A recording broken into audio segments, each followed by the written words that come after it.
DIIs versus FPIs. Who really drives Indian stock markets?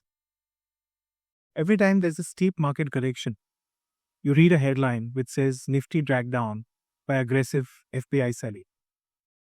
The question really to answer is, are FPIs as dominant as they once were, or have domestic institutional investors, or what are more commonly known as DIIs, now overtaken the FPIs, which are the foreign portfolio investors? You would see that over a decade, a lot has changed in terms of fund flows. If you go back to March of 2015, you would see that actually DIIs flows into equity markets were about 10% plus lower than what FPI flows were. And that gap was a very significant gap because FPIs dominated.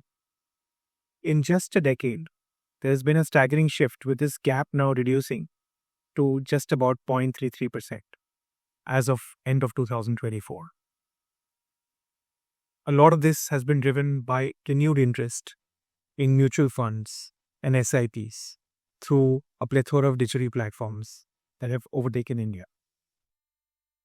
It is important to note, however, that flows by themselves may not be a great indicator of what one should expect. We need to keep in mind that if you look at market trends, typically FPIs invest in the largest companies. Typically 60% of flows go to Nifty 50 stocks and 86% of FPI flows go into the top 100 stocks. While in the case of domestic institutional investors, about 72% of the money goes to mid and small size businesses. So there is a very different strategy that traditionally FPIs and DIIs have followed, as a result of which a plain simple comparison may not give you a good idea.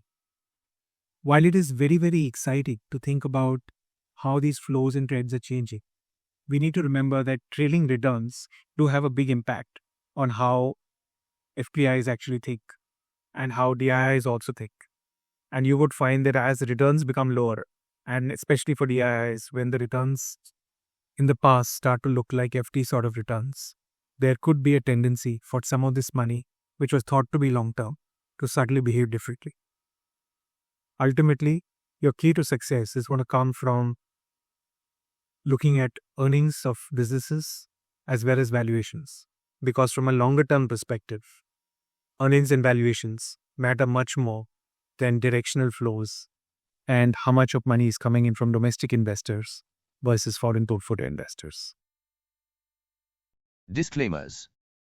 Investments in securities market are subject to market risks. Read all the related documents carefully before investing.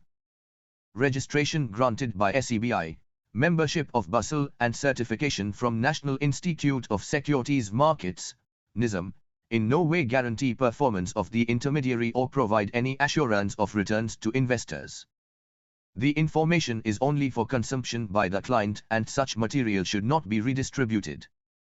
The securities quoted are for illustration only and are not recommendatory. This material is for information and educational purposes only.